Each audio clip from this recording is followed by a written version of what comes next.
that Labour launched its manifesto. Chris Grayling, who's the Shadow Home Secretary, joins us now from Newcastle. Mr. Grayling, good afternoon to you. Hello there. Gordon Brown spoke this morning about Labour will be restless and relentless in reforming the markets and the state. It sounds a bit like he's taken the words away from you. He's got the initiative on this, hasn't he now? Well, I've just been out campaigning here in the North East, and I can tell you that the most clear message that voters react to is, do they really want 5 more years of Gordon Brown?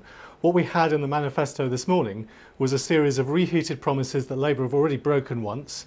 We had a series of ideas that have been taken from us.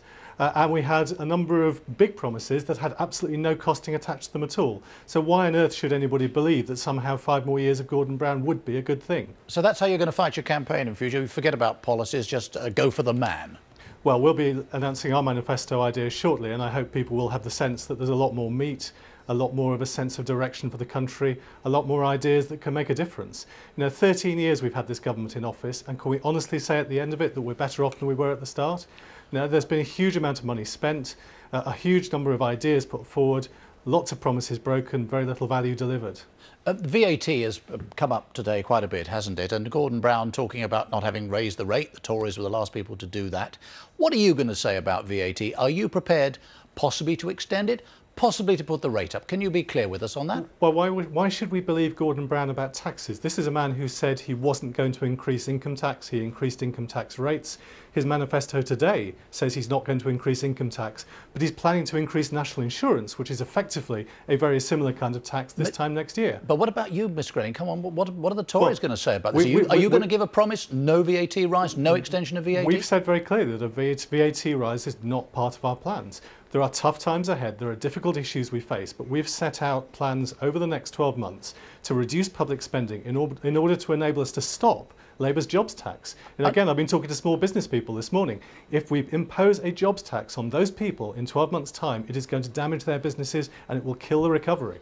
People are looking for what's missing from Labour's manifesto, quite understandably. One of the things seems to be further movement for the moment, at least on Royal Mail privatisation. Is that something that you will pursue in the teeth of great union opposition, of course? Well, we've argued for a long time at the Royal Mail that the Post Office needs greater commercial freedom. The trouble is the government's given out mixed messages over the years. You know, we had a plan before the House of Commons 18 months ago. It was Peter Mandelson's great initiative to save the Post Office. It was thrown out under union pressure, thrown out by Labour MPs. And now we've got a Post Office business that's going absolutely nowhere. What we're doing, step by step, is losing a great national institution through utter mismanagement over the years. And you'll privatise it?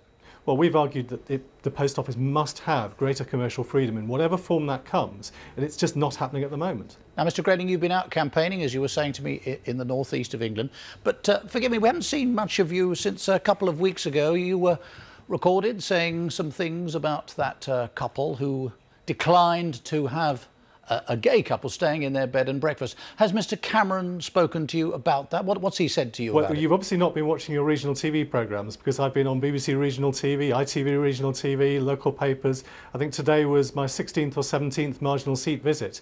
I'm out around the country trying to win votes. That's where we will make the difference. But there are marginal seats across the country where we have to persuade people that Britain needs the change that we hope we can deliver for it. I asked you if your leader had had words with you about that curious exchange that was recorded, Mr. Grayling. What have you been asked to either say or clarify? I haven't been asked to say or clarify anything. The reality is, my position is very straightforward.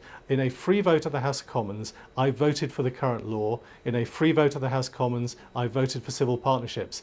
I may have given a confusing response in the discussions I was having a couple of weeks ago, but my record on gay rights, I defend totally. Well, can we just get it very clear? That gay couple went to that house run by the Christian couple. They made clear they weren't prepared to have them in the house, and nobody disputes that. Do you now say that the people running that bed and breakfast accommodation were right or were wrong? Well, look, if I hadn't believed ultimately that the current law was the right thing to do, in a free vote at the House of Commons, I wouldn't have voted with my conscience and voted for that change in the law, would I? But I'm sorry, your own personal situation and position on this is not clear at all, is it? What do you think? Well, were the couple right or wrong? The people running the bed and breakfast right or wrong? I voted for the change in the law, so self-evidently I voted for the situation that applies at the moment. Well, Mr. Grayling, grateful to you as ever. Thank you very much indeed. Well, don't forget you can always get the election news and analysis, including latest opinion polls and blogs, and a look at where the parties stand on the major issues. That's on the BBC News Special Election.